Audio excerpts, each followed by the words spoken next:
14 का भाग 19। कुछ देर बाद चेंजिंग रूम के सामने बाहर पड़े हुए उस बड़े से काउच पर रिधान अपने लेग क्रॉस करके बैठा हुआ था, क्योंकि आरूही अभी अभी एक लहंगा ट्राई करने के लिए चेंजिंग रूम के अंदर गई थी और वो चेरी रेड कलर का लहंगा उसने खुद ही चूज किया था। रिधान को वो लहंगा इतना पसंद नहीं था, लेकिन फिर भी उसने सीधे ही आरोही को मना नहीं किया और उसे वो लहंगा भी ट्राई कर लेने दिया। उसके सामने चेंजिंग रूम है जिसका दरवाजा भी बंद है और रिधान ने तभी अपना मोबाइल फोन निकाल लिया और उसमें ही बिजनेस का न्यूज चेकआउट करने लगा।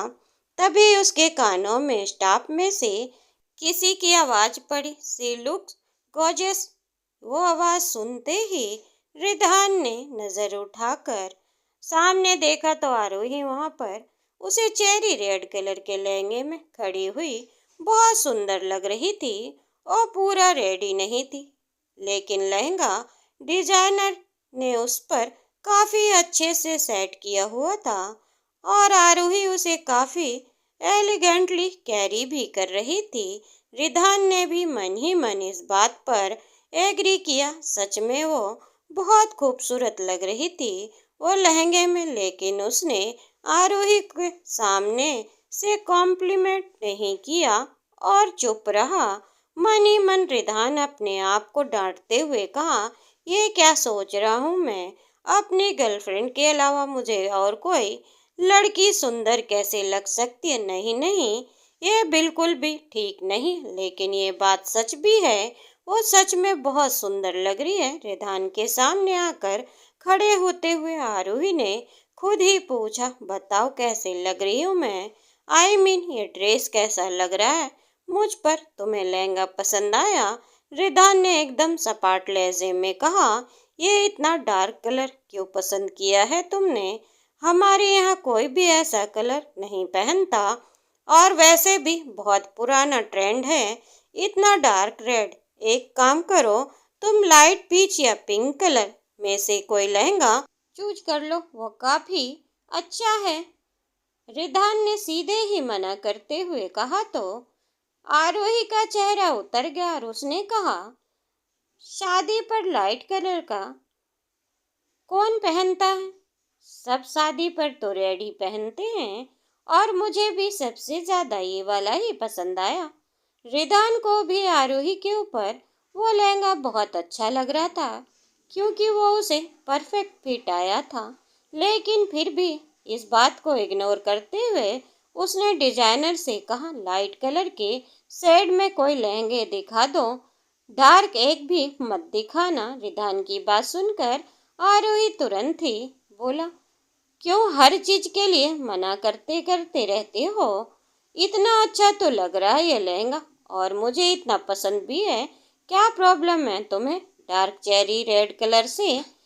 रिधान ने उसकी बात का जवाब देते हुए कहा, नहीं मैंने कहा ना, हमारे रिच हाई क्लास में कोई भी इतना डार्क कलर का लहंगा नहीं पहनती हैं लड़कियां, इससे सबको शक हो जाएगा कि तुम मिडिल क्लास फैमिली से हो और फिर सब तुम्हारे बैकग्राउंड के बारे में पूछेंगे, इसीलिए जैसा मैं कहता हूँ वैसा करो। उसकी बात सुनकर आरोही ने फिर से मुंह बनाते हुए शिकायत की, मैंने सोचा था शादी के लिए लड़का पसंद करने का तो मौका मुझे नहीं मिला, लेकिन कम से कम लहंगा तो मेरी अपनी पसंद का होगा, लेकिन तुम तो वो भी मुझे अपनी पसंद का नहीं लेने दे रहे हो। क्या तुम्हें पहनना है लहंगा जो मना कर रहे हो, स्टॉप कंप्लेनिंग और जैसा कहा है वैसा करो। एकदम धीमी आवाज में रिधान उसके कान के पास अपना चेहरा हिलाते हुए कहा। रिधान की ये बात सुनकर आरोही ने गुस्से से मुंह फुलाकर उसकी तरफ देखा और फिर उसी तरफ गुस्से में पैर पटकते हुए डिजाइनर के साथ वहां से दोबारा चेंजिंग रूम की तरफ चली गई और फिर एक ऑफ वाइट पर लाइट पीच कलर के फ्लावर और पीच कलर का मैचिंग चोली और दुपट्टा वाला लहंगा जो उसे थोड़ा बहुत ठीक लगा था, आखिर उसने वो पसंद कर लिया, क्योंकि वो रिधान को भी अच्छा लगा, इसलिए उसे भी ट्राई करने के लिए चली गई। लेकिन आरोही की नजरें अभी भी उस चेरी रेड कलर के वाले लहंगे पर टिकी हुई है, जो कि उसे नहीं मिल सकता क्योंकि रिधान ने मना कर दिया है। वो पीच कलर वाला पहनकर आरोही बाहर निकली तो रिधान ने उसकी तरफ देखकर हल्का सा मुस्कुराया और बोला, हाँ देखो, तुम इसमें कितनी क्लासी और एलिगेंट लगोगी वेडिंग वाले दिन। ठीक है, जैसी तुम्हारी मर्जी। अब मुझे अपनी मर्जी से सिलेक्ट ही नहीं करना, तो पता नहीं क्यों तुम मुझे लेकर आए हो, खुद ही खरीद लेते जो भी चाहिए था तुम्हें। आरोही ने इतना कहा और वापस अपने कपड़े पहनने के लिए वो चेंजिंग रूम में चली गई। आरोही के वहां से जाने के बाद डिजाइनर ने रिधान से कंफर्म करने के लिए पूछा, ओके सर, तो दोनों में से कौन सा फाइनल हुआ है? मैं वो पैक कर देता हूँ। डिजाइनर वहां पर खड़ा होकर उन दोनों के बीच की सारी बातें सुन रहा था, लेकिन फिर भी फॉर्मेलिटी के लिए उसे रिधान से पूछा। रिधान ने उससे सवाल का जवाब दिया, अच्छा एक काम करो, ये दोनों ही पैक कर दो, जो लास्ट में दोनों उसने ट्राई किए हैं, और उसकी फिटिंग करने के बाद मेरे एड्रेस पर डिलीवर कर देना। रिधान ने इतना कहा और वो अपने मन में कुछ सोचता हुआ वहां से बाहर निकल आया। रिधान ने वो दूसरा लहंगा इसलिए पैक करवाया था, ये सोचकर कि वो चेरी रेड कलर वाला लहंगा वो आरोही को गिफ्ट कर देगा जब वो अपनी पसंद के आदमी या जिससे वो प्यार करती हो उसे जब दोबारा शादी करेगी, उसे स्पेशल दिन के लिए। और तब लड़का भी उसकी पसंद का होगा और लहंगा भी उसका। असिस्टेंट आरोही के साथ था, इसीलिए आरोही उसके साथ ही वहां पर रिधान के पीछे आ गया और फिर रिधान ने उसे वहां पर घर में पहनने वाले भी कुछ उसकी पसंद के ड्रेस दिलाई और स्पेशली आज शाम के डिनर के लिए भी उसे एक क्लासिक ब्लैक कलर की ड्रेस उसके लिए सूज की। और आरोही ने उसे कोई भी आर्ग्यूमेंट नहीं किया क्योंकि अब तक उसे समझ आ गया था कि उसे वही पहनना है जो उसके लिए वो सेलेक्ट करेगा और उसके हिसाब से ही हर काम करना है। आरोही शाम को फैमिली डिनर के लिए एकदम प्रेजेंटेबल पर क्लासी लगे, इस बात पर भी रिधान ज्यादा ध्यान दे रहा है, इसीलिए उसने उसे ब्लैक ड्रेस के बाद फिर एक दो ड्रेस देखना शुरू कर दिया। इसमें वो अपने असिस्टेंट तरुण की भी हेल्प ले रहा है और उसे भी पूछ रहा है कि कौन सी ड्रेस आरोही पर अच्छी लगेगी। उसने आरोही से भी पूछा, लेकिन आरोही ने कोई भी इंटरेस्ट नहीं दिखाया और ना ही कोई जवाब दिया क्योंकि उसे पता था कि चाहे जो कुछ भी बोल दे, रिधान अपने मन का ही काम करेगा। जब उसे शादी का लहंगा अपनी पसंद का नहीं लेने दिया तो बाकी सारी ड्रेस से क्या ही फर्क पड़ता है। ये बात सोचते हुए आरोही मुंह फुलाकर बैठी थी और रिधान ने उसकी वो नाराजगी साफ समझ में आ रही थी, लेकिन फिर भी वो एकदम अनजान बनता हुआ बस ड्रेस सेलेक्ट करने में लगा हुआ है। आरोही काफी देर से वो पर साइड में बैठी हुई थी और तभी उसे टॉयलेट जाने की जरूरत महसूस हुई तो अपनी जगह से उठकर खड़ी होते हुए बोली, एक्सक्यूज मी, मैं बस 2 मिनट में आती हूँ। इतना बोलकर वो वहां से क्लॉथ स्टोर के निकलकर बाहर जाने लगी, लेकिन तभी रिधान ने तुरंत ही उसका हाथ पकड़ लिया और बोला, कहाँ जा रही हो तुम? यहाँ इतने बड़े मॉल में तुम्हें अकेले नहीं जाने दे सकता, अगर तुम खो गई तो। रिधान को खुद भी समझ नहीं आया उसने ऐसी बेवकूफी भरी बातें क्यों बोली, लेकिन आरोही ने बहुत ही अजीब नजरों से उसकी तरफ देखा और तुरंत ही उससे अपना हाथ छुड़ाते हुए बोली, क्या बोल रहे हो तुम? पागल हो गए हो क्या? मैं कोई छोटी 5 साल की बच्ची नहीं हूँ जो मॉल में खो जाऊंगी, और वैसे भी वॉशरूम तक ही जा रही हूँ। आरोही की ये बात सुनकर रिधान को बहुत ही शर्मिंदगी महसूस हुई और तुरंत ही उसका हाथ छोड़ दिया और बोला, ओ सॉरी सॉरी, मुझे लगा कि शायद तुम, अच्छा जाओ तुम, मैं यहाँ पर ही तुम्हारा वेट करता हूँ, लेकिन जल्दी आ जाना, हमारे पास ज़्यादा टाइम नहीं है। हाँ, सोना नहीं जा रही हूँ मैं वहाँ पर, आरोही ने अपने आप से ही कहा और तुरंत ही वहाँ से वॉशरूम की तरफ चले गई। उसके जाते ही रिदान उसकी तरफ ही देखता रहा। जब उसका असिस्टेंट तरुण ने उसका नाम लेकर पुकारा, तब उसका ध्यान उस तरफ हुआ और फिर वो सारी ड्रेस जो अब तक उसने देखी थी वो आरोही के लिए ही फाइनल करने लगा। वो सब एक से एक एक्सपेंसिव और महंगी डिजाइनर ड्रेस थी। उसमें कुछ तो आरोही को भी पसंद थी, लेकिन उसने ये बात अभी तक सामने से नहीं बोली थी। तो रिधान के लगभग 20-25 ड्रेस सेलेक्ट करके पैक करवा ली थी और लगा था इसमें से कुछ तो आरोही को पसंद आ ही जाएंगी। उन लोगों ने बहुत सारी शॉपिंग कर ली और उसके बाद रिधान ने अपने लिए भी काफ़ी कुछ खरीदा और घर वालों के लिए भी, क्योंकि वहाँ पर काफ़ी दिनों के बाद जा रहा है तो उसने सोचा कि सबके लिए कुछ ना कुछ गिफ्ट ले लेता हूँ।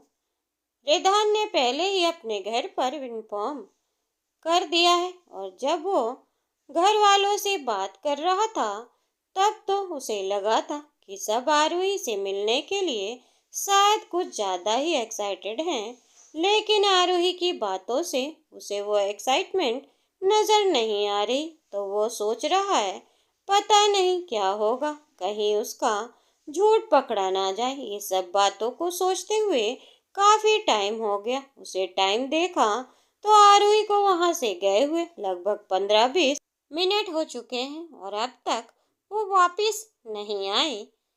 तरुण, ये तुम्हारी मैडम वापस आई क्या? रिधान ने तरुण से पूछा, क्योंकि उसे लगा कि शायद उसका ध्यान कहीं इधर उधर ना हो गया हो और उसे वक्त आरोही यहाँ पर आई हो और फिर कहीं और चली गई हो। नो सर, मैडम अभी तक वापस नहीं आई, तरुण ने उसकी बात का जवाब दिया।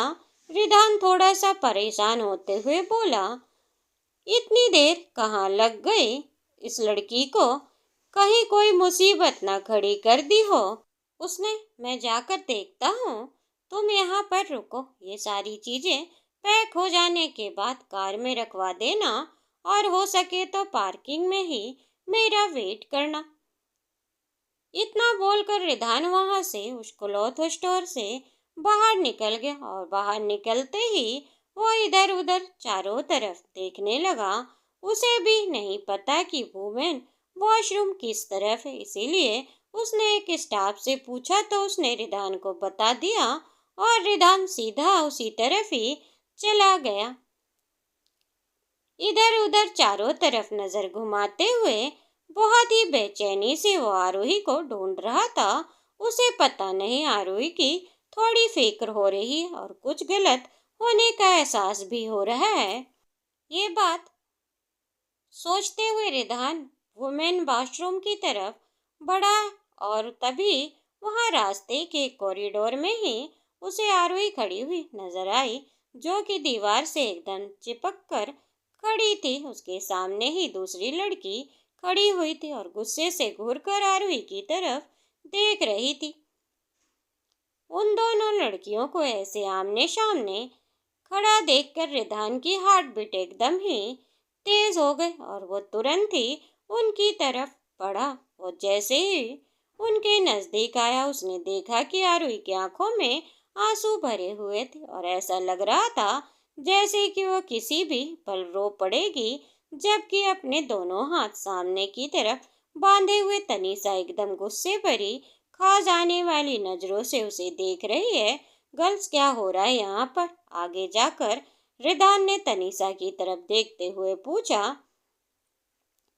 पिछले कुछ दिनों में जब से तनीषा ने रिधान को उस कॉन्ट्रैक्ट करने के लिए मना किया था, तब से लेकर अब तक उन दोनों के बीच कोई भी बात नहीं हुई और तनीषा का इस तरह से यहाँ पर आ जाना दोनों को देखकर साफ पता चल रहा है उन लड़कियों में अभी अभी कोई बहस हुई जिसका आरोही शायद ठीक तरह से जवाब नहीं दे पाई होगी, या फिर तनीषा ने उसे कुछ तो ऐसा शब्द बोले होंगे जिसकी वजह से आरोही एकदम रुआशी होकर खड़ी है। बारी बारी उन दोनों लड़कियों की तरफ देखते हुए रिदान को इतना ही समझ आया। हे रिदान! रिदान की आवाज सुनते ही तनीषा काफी खुश होकर बोली। आरोही का ध्यान भी रिदान की तरफ हुआ, लेकिन उसने उसी तरफ आंसू भरी नजरों से बस एक बार उसकी तरफ देखा और फिर वो चुपचाप वहां से चली गई, उन दोनों को वहां पर अकेला छोड़कर। उसकी नजरों में जितनी शिकायत रिदान को नजर आ रही थी, उनमें से एक भी शिकायत आरोही सामने से उसे नहीं करना चाहती थी। आरोही को इस तरह चुपचाप वहां से जाते देखकर रिदान की नजरें भी उसका पीछा किया और उसकी तरफ ही देखा जब तक कि वो वहां से चली नहीं गई। उधर क्या देख रहे हो रिदान? मैं यहाँ तुम्हारे सामने खड़ी हूँ और तुम हो कि उस लड़की को? तनीषा उसे थोड़ा सा नजदीक आते हुए बोली, क्योंकि इस बात का पूरा पक्का भरोसा था कि वहां पर वॉशरूम एरिया में कोई भी उन दोनों के पीछे नहीं आ सकता, और फिलहाल वहां पर कोई था भी नहीं, इसीलिए तनीषा के मन में भी कोई डर नहीं था। लेकिन रिदान की आंखों के सामने से आरोही का रोता हुआ चेहरा हट ही नहीं रहा था। इसके अलावा उसे तनीषा की पिछली कही हुई बात भी बहुत अच्छी तरह से याद है, इसलिए रिदान तुरंत ही अपनी जगह से एक दो कदम पीछे हो गया और बोला, एक्सक्यूज मी, मुझे अभी जाना होगा। इतना बोलकर रिदान भी चुपचाप से वहां से आगे बढ़ गया। तनीषा को वहीं पर छोड़कर वह तुरंत ही आरोही के पीछे चला गया, क्योंकि वह उसे बिल्कुल भी ठीक हालत में नहीं लग रही थी। इसके अलावा तनीषा से वो पब्लिक में मिलना या बात करना भी नहीं चाहता, इसके लिए वो इतना सब कुछ कर रहा है। नहीं चाहता कि इस तरह तनीषा से पब्लिक में बात करने पर उसका सारा प्लान फेल हो जाए। रिदान इस तरह से वहां से चले जाने पर तनीषा को बहुत ही गुस्सा आया और गुस्से में दांत पीसते हुए अपनी आंखें एक पल के लिए कसकर बंद की और अपने दोनों हाथ की कसकर मुट्ठी बांधते हुए बोली, हाउ डे यू रिदान, तुम मुझे यहाँ छोड़कर किसी और लड़की के पीछे कैसे जा सकते हो? How called you? दोस्तों, उम्मीद करती हूँ आपको कहानी पसंद आई हो। कहानी पसंद आई हो तो वीडियो को लाइक और चैनल पर नए हो तो चैनल को सब्सक्राइब करना ना भूलें और कमेंट करके हमें ज़रूर बताएं आपको कहानी कैसी लगी। धन्यवाद दोस्तों।